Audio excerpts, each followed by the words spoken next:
My name is Rahmandoust. I'm in charge for the tomorrow's workshop for the painted Çinileri nasıl yapılır? Alt yapımı ve üzerindeki sırlama işlemleri anlatacağım sonra göstereceğim. Benim eşim Doktor Kazempour ve Musabizade Bey, yani ustaların önünde çalıştay yapmaya endişeleniyorum. Heyecanlıyım. Ve en önemlisi ilginci, bu çalıştayda tanıştılar, buluştular ve konuşurken dedeleri birbiriyle düzenlenmiş. I will give you some general information about this. This workshop is going to be run. Çalıştayımız üçe bölünecek. Birinci bölümünde genel bilgi vereceğim. The second part you will try. İkinci bölümünde kendiniz parçaları kesmeye öğrenmiş olursunuz. And the third part we have pre-cut. Üçüncü bölümde ise according to that plans in front of you. Önceden hazırlanmış, işlenmiş parçaları nasıl birleştireceksiniz ve desen oluşturacaksınız. Çalıştay sürecinde herhangi sorunuz olursa benim eşim Doktor Kazempour'dan ve Muarrak Bey'den sorunuz, çünkü bu konunun onlar ustasıdır, gerçek ustaları onlar. Who knows what Muarrak ne olduğunu kim bilir? I think you have seen it. Türkiye'de görmüşsünüzdür. Something like this. Have you ever seen it? Pieces of small ayrı ayrı Çin'i parçaları bir araya desen oluşturan bir işlem, Muarrak. They can be simple geometric cut çok basit bir geometrik çizimler, desenler olabilir. Like this. Ya da ayrı ayrı böyle bir parçalar da olabilir. Arabesque or geometric işlemden geçen el işiyle. So Muarrak tile consists of small chips. Ceramic chips. Ayrı pişirilen bir çiniden hazırlanan ve işlenen, çıkartılan desenlerdir ve birbirine birleştiren bir işlemdir. Tabii ki farklı çağdaş biçimleri vardır. Fabrikada üretilen ve şimdi sokaklarda ya da turistik yerlerde, otellerde görüyorsunuz. Kolayca üretilen biçimlerdir. Ve tabii ki geleneksel işlemlerle üretilen çinler vardır. Fas tarzı Çini ise zeliş diye adlandırılır. Zeliş. Ve İngilizcesi mozaik sanatı denilir. The main difference between the Persian type of Muarrak tile and the English Muarrak Çinilerin tarzı işlemi desenler önceden hazırlanmış ve kesilmiş, çıkartılmış desenleri üst tarafına bakarak değil, üst tarafını ters aşağıya koyarak diziyorlar. Desen parçalarının arkasında kodlamalar var. I will explain later. They put them on the tile. Sadece üstten hangi parça hangiyle birleştirildiği için değil, hangi parçanın hangi tarafı, parçanın hangi tarafı birleştirildiği bir işaretleri de var onların özellikle.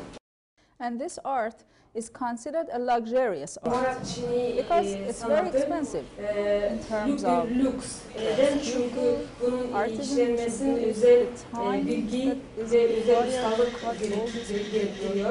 Geleneksel malzemeler kullandığı için malzeme bulması da pahalı oluyor. Bilgiyi ve uygulamayı birleştirilen ve sonucu getirebilen el emeği gerektiriyor. Onlar da nadir ve bu yüzden bu Muarrak Çin sanatı maalesef unutuluyor ve kaybediliyor sayılır.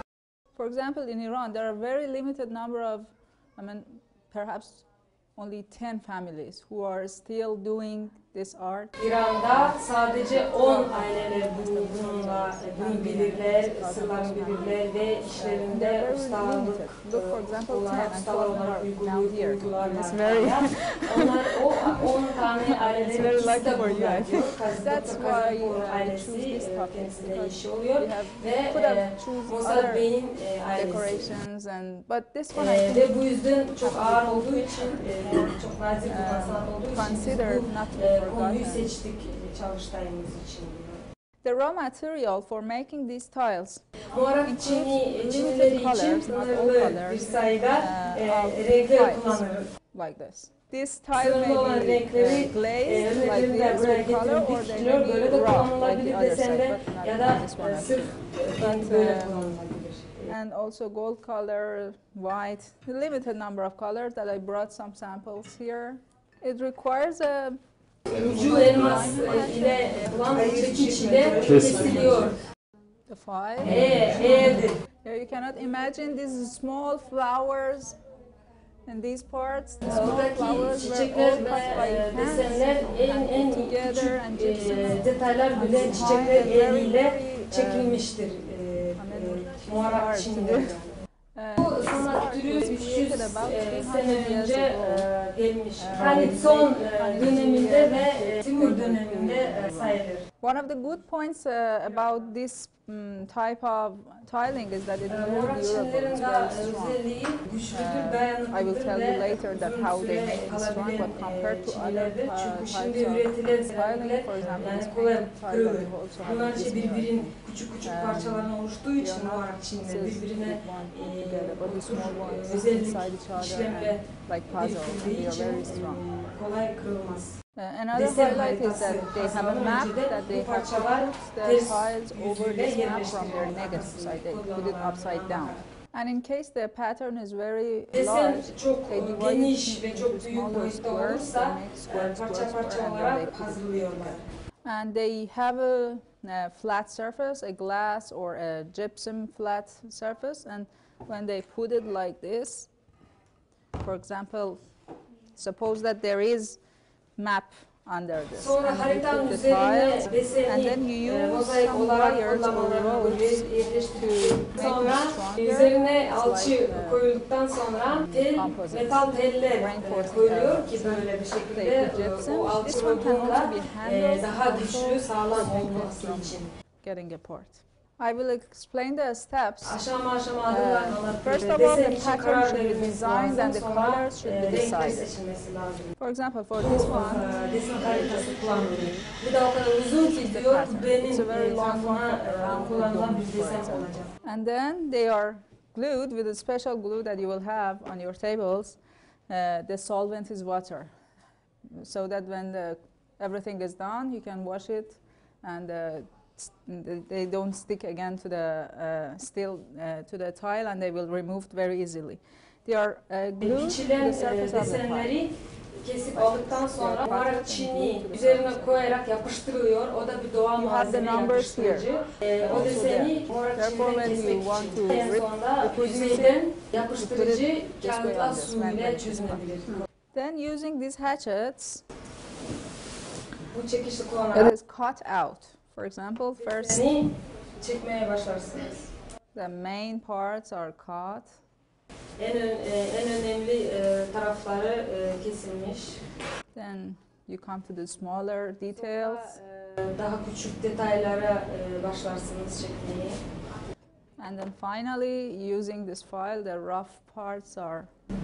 Sonra kaba tarafların bu ile temizlersiniz. And this step, I mean, this requires several steps to cut the bigger parts and then make it smaller and detailed, more detailed, and then filing the rough sides and şekili sadece çıkartabilmek için birkaç daha netlik kullanılıyor. Sonra diyelim burada da sadece kullanmadan koyma aletiyle yavaş yavaş inside parts from how to use this part.